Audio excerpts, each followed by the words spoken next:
Hello, and welcome to another segment of Intersessions, Policy, Program, and Practice Exchange. My name is Elisa William, and today I have the pleasure to be talking with Executive Director of Mental Health America Dutchess, Andrew O'Grady, and Professor of Psychology and Director of the Center of Aging and Disability Policy at Mount St. Mary College, along with the Director and Co-founder of NOAR, the National Organization of Adult Addiction and Recovery, Dr. Larry Force.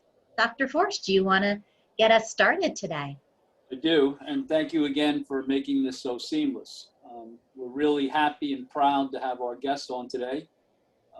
As Alyssa said, my name is Dr. Larry Force. I'm a professor of psychology at Mount St. Mary College and director of a Center on Aging and Disability Policy with my dear friend and colleague, Dr. Kahana. About 5 years ago, two friends of mine and myself, Jim Ball and Dave Brinkerhoff, saw a gap in services, and we created the National Organization of Adult Addictions and Recovery. That would not have been possible without the support, acknowledgement, and presence of Joan Kaplan and the Kaplan Family Foundation. So we're very appreciative for that. Andrew and I have known each other for 30 some odd years. We have a program in the network that he is the executive director of called Intersections.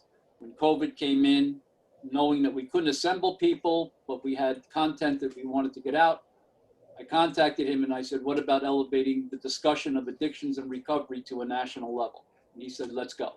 So here we are in season 2, and we meet on a weekly basis. We're 5 weeks on and 3 weeks off. We've had people locally, statewide, nationally, and internationally coming in with their perspective of what works and what really matters most. And with that, what I'd like to do is introduce my colleague and friend, Andrew O'Grady, Executive Director of Mental Health America Dutchess. Thank you. It's great to be back on here. We had a couple of weeks off here, but we're back, and it's always great to have this conversation with a different face in the room. And our guest today, I've known for a little less than I've known Larry. I mean, I knew Larry because I was in college, and my first job right out of college. Worked in a clinic in Beacon, and Wendy was there as a clinician herself. So, and you know, our paths have gone in different directions, but the work is the same. My work happens to be within a not-for-profit organization, and Wendy's is private, and she's a big wig, big hitter in Orange County. Everybody knows who she is, and she's got a great practice. So I wanted to introduce Wendy and also then start a conversation about, you know, treatment and the silos. And Wendy and I talked recently, and we were talking about the merger between OMH and OASAS, and that's going to happen finally, because Wendy is in the same mindset I have, which is there's too many silos and there's too many oversight agencies.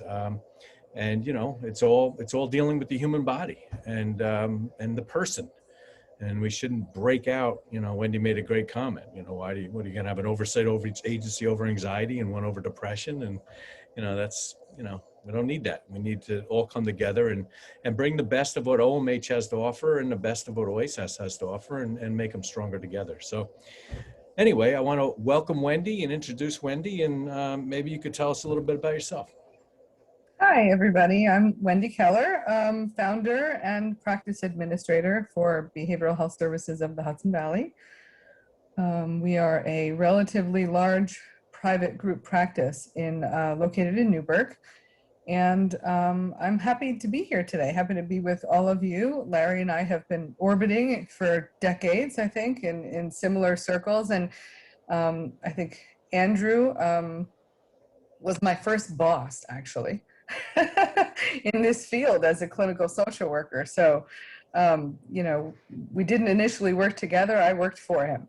So, you know, it is great. It is great to see, you know, how our directions have gone very differently and yet very much the same.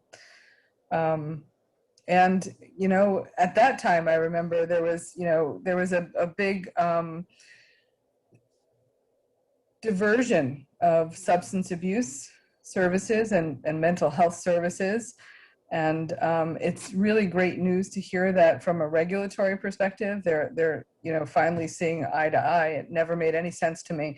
I mean, I think that every distinct mental illness has its own treatment course, its own set of symptoms, its own, specific needs, we have to treat those conditions differently. We don't treat any, other health conditions in the same way that we treat something that's very different, but it is all the body, and it is all, it is all the person.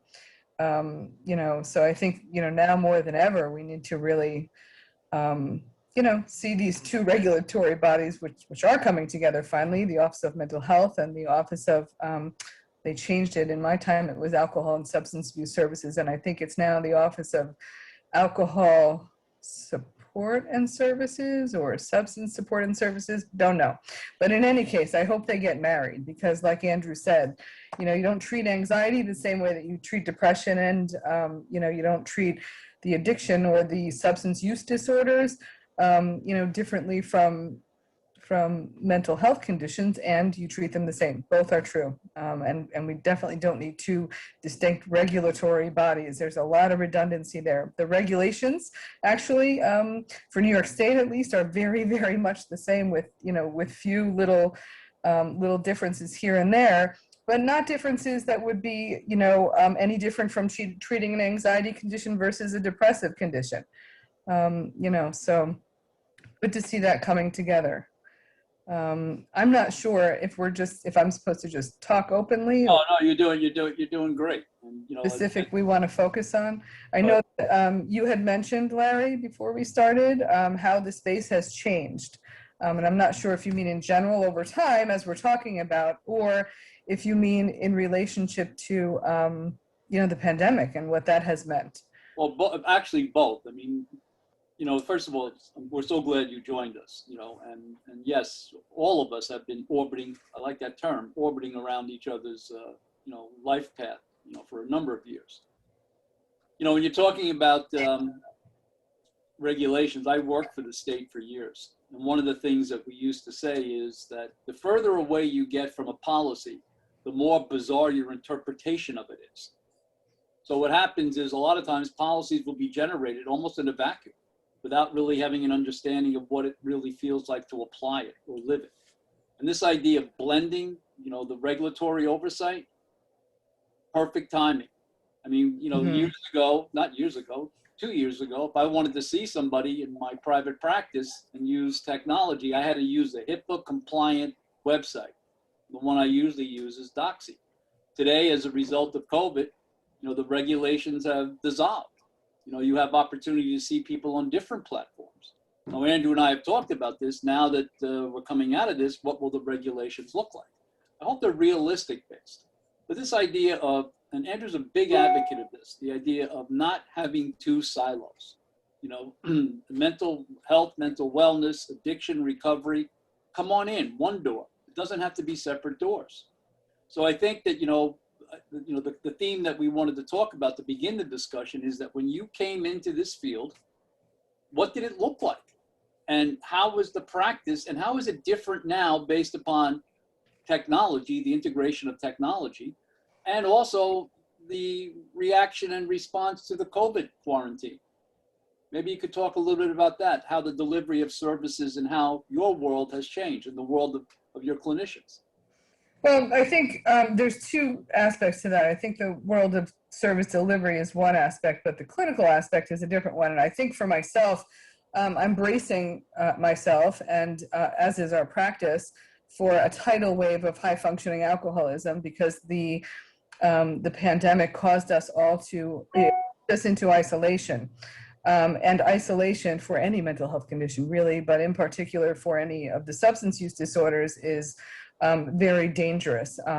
And alcohol, the alcohol industry was also designated as an emergency service or an essential service. So, those two things combined, I think, gave folks that may have been teetering on potentially developing an alcohol problem, or not having a healthy relationship to alcohol, those people have tipped over the other side, many of them. So we are seeing a flood of, professionals, very high functioning folks that were able to keep their drinking at bay, or at least, under the radar in the way of having a healthy relationship to alcohol use. And now they are not able to do that because they've been for 14 months now isolated. sometimes with their family members, but that can also be a trigger and not a support. And, you know, and then we have the legalization of marijuana on top of it. And so I think we will find similar problems with cannabis that we have found with alcohol. It's legal, but that doesn't mean it's good, or doesn't mean that you can manage to have a healthy relationship with that substance, and also, you know, maintain a healthy life outside of your relationship to the substance. So I am expecting, and I'm seeing in our practice, just a flood of folks that really need help and really need education about what substance use disorders are, what the spectrum is. You know, there's the, I crossed the line and there's no going back. And then there's, okay, I might be having a struggle here. Can I, you know, establish a long enough period of abstinence to, you know, to reverse some of the negative thought patterns and behavioral patterns that develop in the course of the development or progression of a substance use disorder? So that's the clinical side. And then educate the families about that. Because, you know, by the time that somebody develops any kind of substance use disorder, you know, the families are fully invested in their, you know, enabling and oftentimes dysfunctional, you know, patterns. And so if you don't get a hold of the family and the other, you know, systems that a person struggling with a substance use disorder interfaces with, you know, their chances of success, in my opinion and in my experience, are slim. So we have that. The other side, you know, as far as, you know, the landscape of service delivery, I have to say I was a complete snob going into the pandemic. Shut down for 2 weeks, and that was it. We were back in person in whatever capacity we could. Many of our therapists, we have 20 on site at my facility, and some of them are still not in the office. I have embraced the idea of a hybrid model moving forward, but I think for, you know, the purposes of what we do, that to completely move to a telehealth platform is going to be ultimately to do a disservice to most of the folks that we serve. But I definitely think I have embraced, you know, I've learned to value and I've learned to adjust myself to telehealth platforms and to being able to, you know, create a safe environment where we can still engage folks and do at least symptom management and problem solving. Cannot do crisis intervention from my perspective, my humble opinion, if I had one. You know, can't really do a deep dive, and I don't think that you can, you know, do any long-term or really complex work. Maybe maintenance, maybe pinch hitting in the telehealth world. You know, and then there's, you know, we are able to work with people that are not just in our catchment area, in our communities. And Andrew and I touched upon this, you know, in the past, even with COVID, they had even relinquished some of the state boundaries for a short period of time, or some of the, you know, we are allowed to provide service, to provide telehealth service, as long as the patient is located in our state. And they did lift some of those restrictions for COVID because some people fled the area. Some people had to go stay with family members, and it would be detrimental to interrupt their access to their therapist. So, you know, we were able to, in the tri-state area, and, you know, by exception, you know, cross state lines to, you know, to provide service, to deliver care. But those restrictions I am expecting, as well as the platforms you mentioned, Larry, I am expecting and seeing already regulations gear up again as the pandemic winds down. So I think that we will see more regulation in the way of service delivery via telehealth, and certainly it will go back to a New York state limitation. I don't know what other states are doing, but for New York, we are only allowed to, we can practice from wherever. I can go to Mexico and practice psychotherapy as long as the patient is located here, which I think is good. I think that that's sound practice, because if my patient gets into a crisis, I have colleagues here and I'm fluent in the mental health system. So I can get them access to care pretty quickly, which can't necessarily happen in another state. I don't know mental hygiene law in other states and or community resources available. So that makes sense to me. And I expect that we will land someplace in the middle of what we've had to scramble to erect quickly in the pandemic. You know, I love that terminology. that you just used, fluent in the mental health system. You know, and I think, you know, that's a real tribute to you. I mean, many of us have an understanding, and many of us do not have an understanding of, you know, how to navigate the system. You know, when you're talking about technology, and then I'm going to ask Andrew, because I know Andrew's perspective ties nicely into what you're saying as well. But in my classes, I tell my students, there's two things you have to bring into a family's life: your heart and the use of technology, your knowledge of technology. If you can only bring one, you bring your heart. Now, the fact is, we never, any of us, ever thought, we're not looking to become, you know, hologram therapists, you know, everything web-based. But you can't act, as a field, we can't act as though it doesn't exist and it doesn't add support. So, Andrew. Well, it certainly adds support. I'm listening to Wendy, and you know, I've received, our organization mainly treats people in poverty, really. I mean, we have a day treatment program. We can accept people that don't have Medicaid, but in reality, a not-for-profit organization treats people in poverty. I've received, since COVID began, many phone calls from people who know me, who know I do this work, just by virtue of knowing who I am, and have called me and asked me for my advice about how to access a therapist for their niece, their nephew, their son, their daughter, their spouse, themselves. And these are all people that wouldn't normally come to my organization because they have money, they have jobs, and I do my best to refer people out to places like Wendy has. So I guess my question to Wendy is, have you seen a giant uptick in people seeking help in the last year? And I agree with you. I think there will be a wave of functioning alcoholics because of this. But I also get a lot of calls regarding younger people dealing with anxiety and depression. I'm hearing from Larry that it's an older population too are struggling because they're isolated, and I hear that as well. But really, it does seem to be that 18 to 28-year-old person that just doesn't seem to, the whole world is like, here's reality, you're an adult now, and now the world's flipped upside down, and try to figure that one out. And they're all discombobulated and don't know how to handle it. So I was just wondering, from a private practice perspective, are you getting inundated with calls that on a higher volume?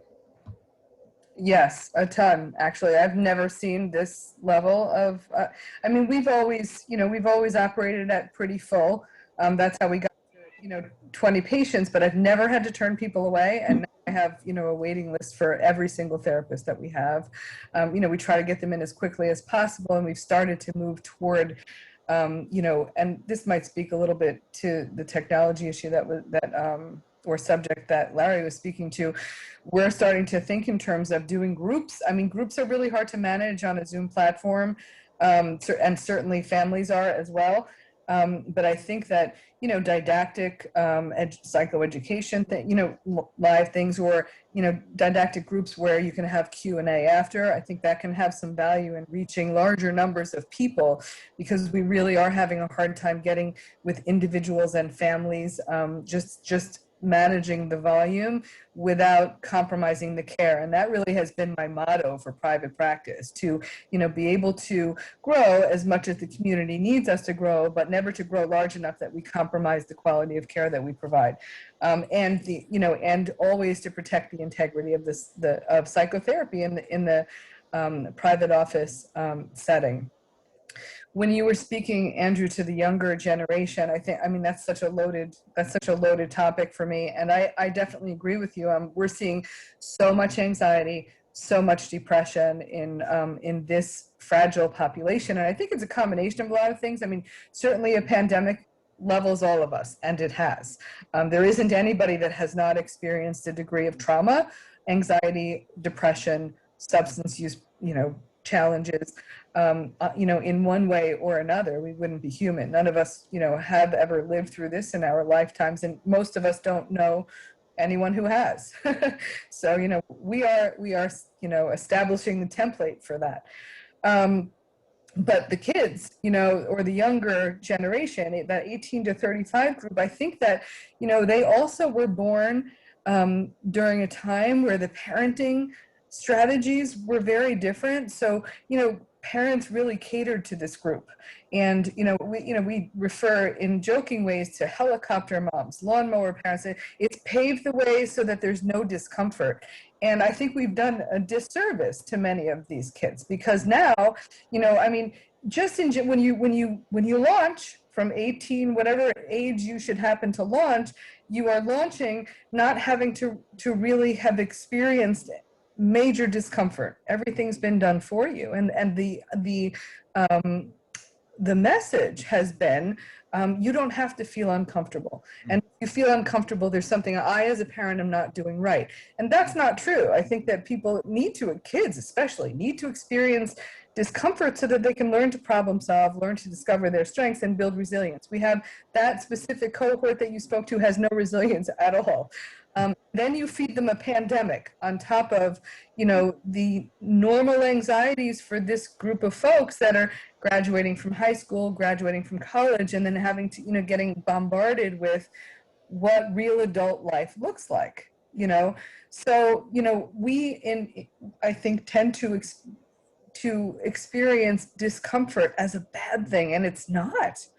It's an opportunity to get stronger, to learn, to be creative, to problem solve, and as a result of that, to believe in ourselves. These kids don't believe in themselves at all, so they're terrified and they're mad that they weren't prepared. And I don't think that they really are mad at parents or mad at, but I think, as a society, we haven't prepared them as well as we might have. We went to the other end. I mean, ages ago, we used to, not care at all about how our kids felt, and so we have all of these walking wounded, abused people, but we went to the other direction. And now, timeout applies to everything, and it's all about what they need.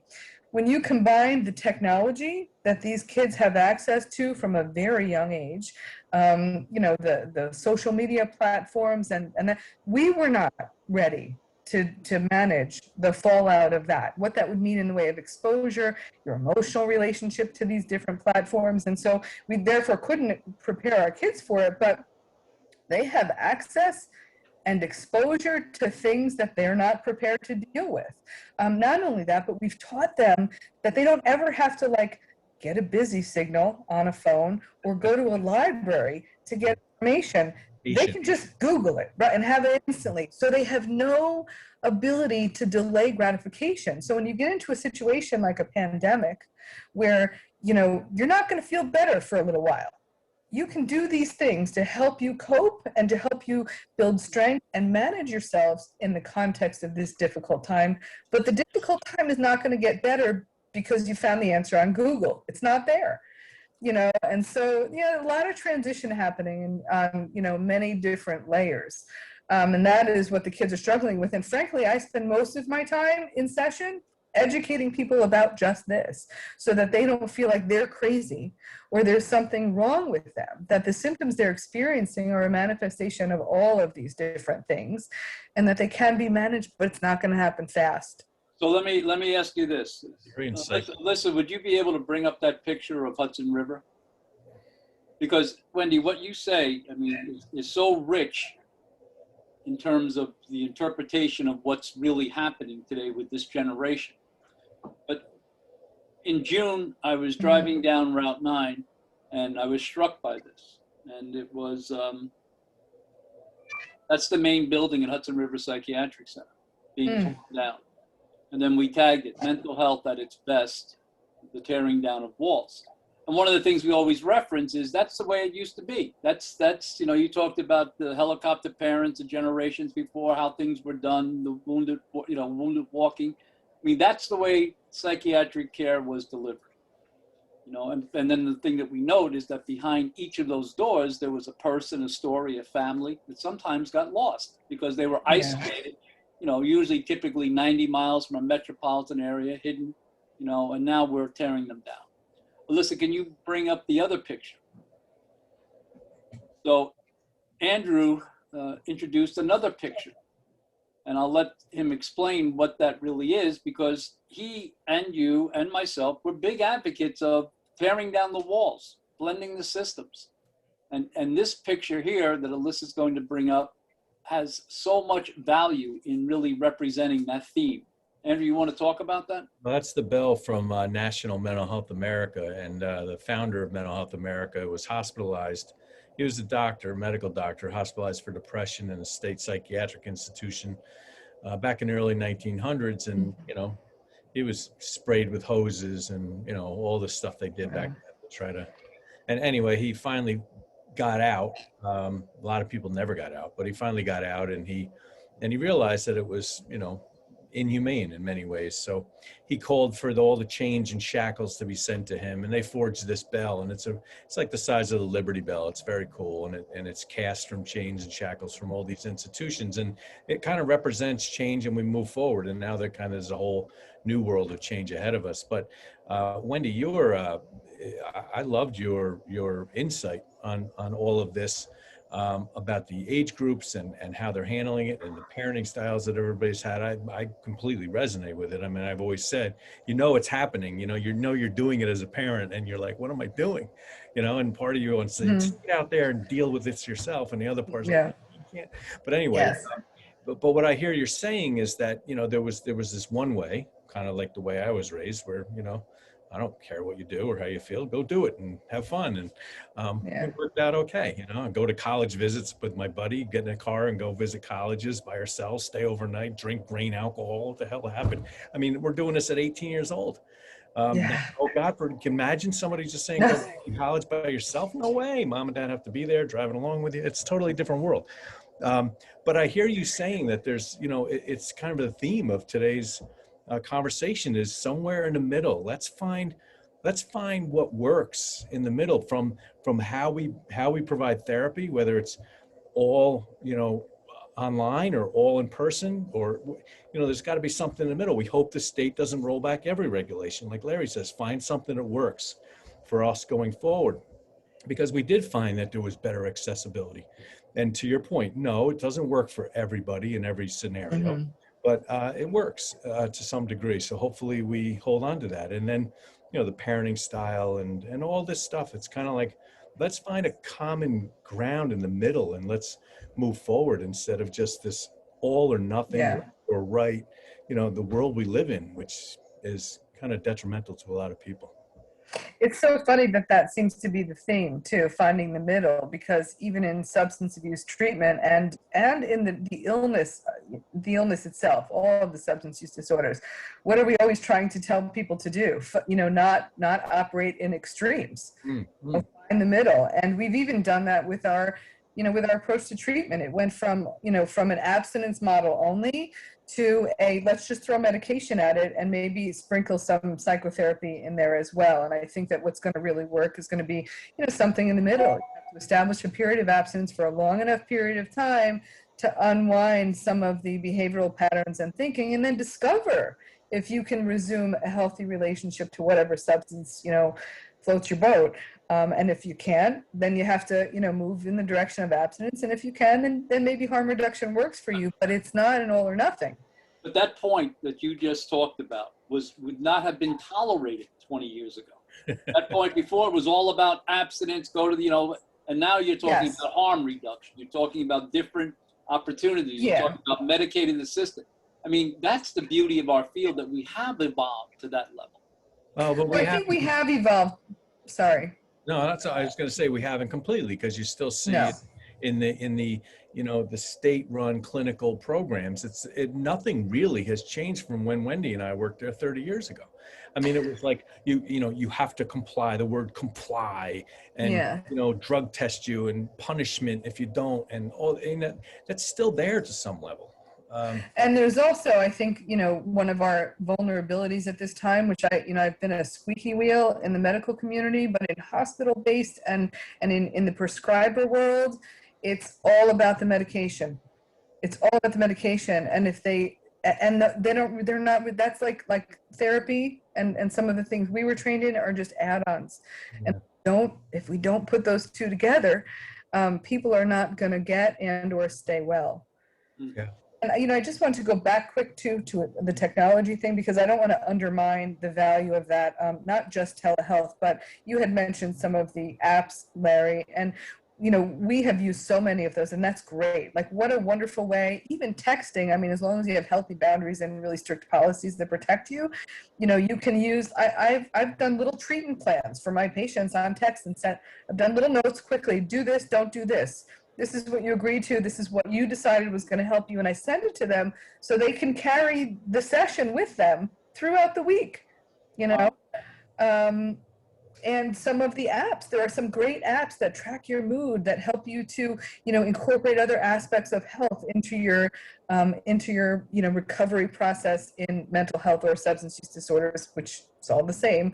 As far as drink enough water, manage your sleep, manage your access to negative news, manage your access to screen time, all of those kinds of things. There are tons of apps out there that really help you to, self-regulate and self-manage. So, we've found a few that we like, and we recommend those pretty frequently. That's great. And thank you for that. When we started this, it's intersections exchange, and the focus is for policymakers, program developers, practitioners, so the audience is wide.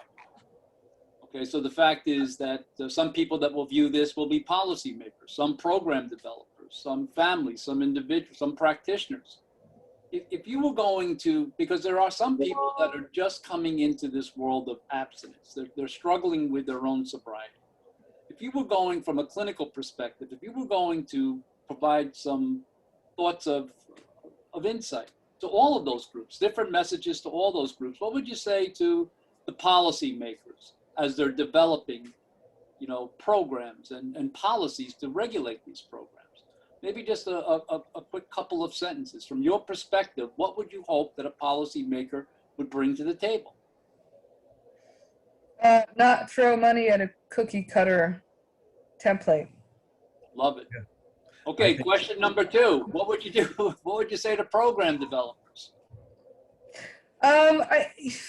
Program developers, I think that a peer component is critical to any substance use treatment. I think a family component, whatever family is still available and can be salvaged, I think it should be required that anybody that interfaces regularly with someone that you're treating be required to have a degree of education and information that will arm them to convert the dysfunctional system that supports the addiction currently, or usually when someone seeks treatment, that will, arm them to develop something healthy for them.